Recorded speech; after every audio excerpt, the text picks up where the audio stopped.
In the meantime, we are 4 days away from the Democratic caucus in Nevada. Hillary Clinton, however, is in New York City for a meeting with the Reverend Al Sharpton. Here are some pictures of that event happening live in New York.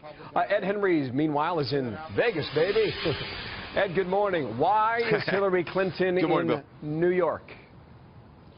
Well, she was here in Nevada last night. As you say, this is the next caucus state.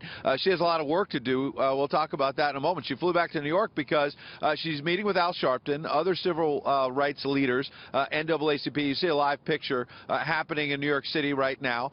She has a lot of work to do with African Americans. She has had this advantage for a long time. Bernie Sanders is pushing back, trying to make sure in some of the upcoming states like South Carolina that he's going to play with African American voters as well. Remember, Clinton playing a little catch-up here because last week, right after New Hampshire, Bernie Sanders went to New York City, had breakfast with Al Sharpton, who's competing for his endorsement. Sharpton hasn't said what he's going to do yet, but the bottom line is the African-American vote is going to be critical in these Democratic primaries, and if Bernie Sanders has any hope of winning, he's got some momentum now, but if he's going to win, he's going to have to do better with minorities, Bill. So Sanders was down in Iowa. He was down in New Hampshire in the final days and closed pretty well. Can he do the same thing in Nevada? And reminder, it is a caucus there.